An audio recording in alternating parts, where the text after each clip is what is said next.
Semangat saudara pagi ini. Ini sesuatu yang saya merasa ya, pagi-pagi mendapatkan semangat ini, kalau saya bisa saja itu, sedikit dari semangat dari saudara-saudara, saya sudah merasa sudah bersyukur. Ya.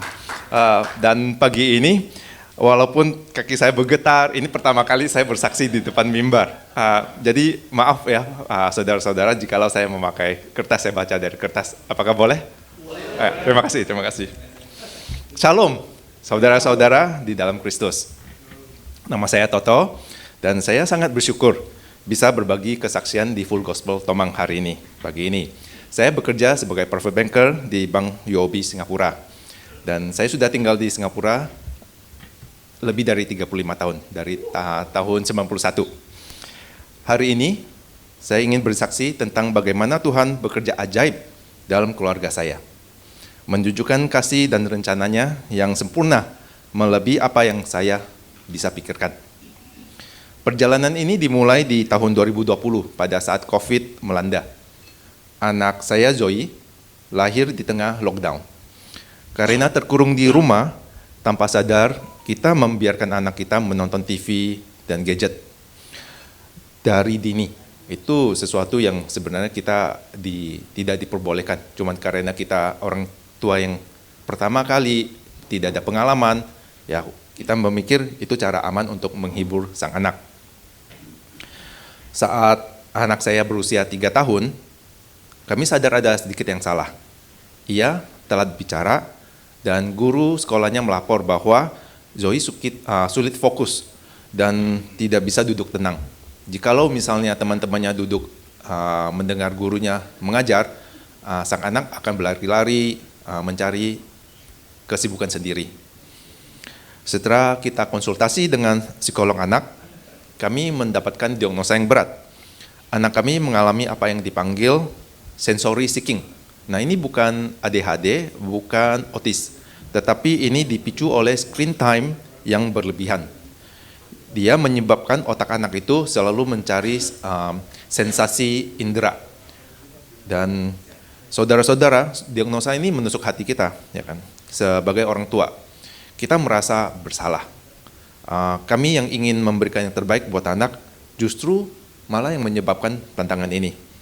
Di tengah kekecewaan, kami dihadapkan pada satu keputusan besar. Itu sebenarnya Oktober tahun lalu. Meski Singapura punya fasilitas terapi yang bagus, saya mendapatkan dorongan yang kuat di hati untuk mengirim anak ke Jakarta, kembali ke Jakarta untuk terapi, di mana anak dan istri saya, khususnya istri saya, bisa mendapatkan dukungan dari keluarga.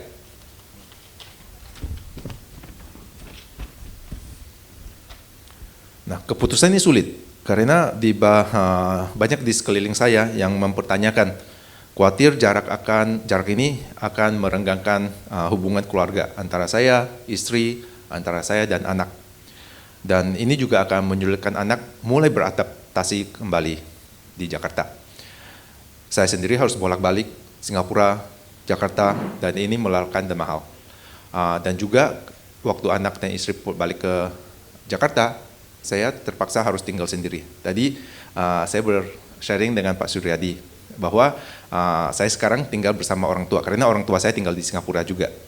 Pak Suryadi bilang, oh Toto, kamu anak baik. Bukan, ini bukan gara-gara mereka perlu saya, tetapi saya kembali ke rumah karena saya perlu mereka. Jikalau saya tinggal sendiri, yang saya takutnya itu adalah depresi. Setiap hari pulang dari kantor, tidak ada orang, tidak ada istri, tidak ada anak. Nah, akhirnya saya mikir lebih bagus saya balik ke orang tua.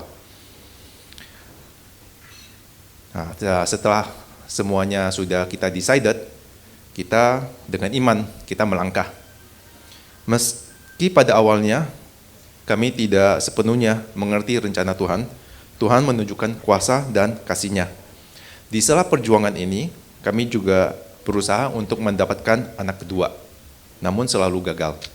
Kami lelah, tapi terus berdoa, percaya pada waktu Tuhan. Nah, kejadian terjadi. Tak lama setelah kami memulai proses pindah balik ke Jakarta, istri saya hamil. Haleluya. Kini anak kami yang kedua sudah lahir dan sudah berusia 2 bulan. Jadi setiap pagi saya menyusui sekarang ini. Dia adalah bukti nyata tentang kasih Tuhan. Lebih lagi, anak pertama kami, Joy, menunjukkan kemajuan luar biasa. Hanya dalam waktu sekitar 9 bulan, dari Oktober sampai sekarang. Dengan dukungan keluarga, istri saya tidak lagi merasa kelelahan sendiri, dan anak kami sudah mulai berkembang dalam bicaranya. Walaupun masih belum selesai, kami melihat tangan Tuhan di setiap langkah. Melalui percobaan ini, saya belajar bahwa Tuhan tidak pernah meninggalkan kita. Walaupun bahkan saat kita merasa gagal. Ketika kita taat dengan panggilannya, meski dunia meragukan, Tuhan akan membuka jalan yang tak terbayangkan. Terima kasih untuk kesempatan ini dan segala kemuliaan bagi Tuhan. Shalom.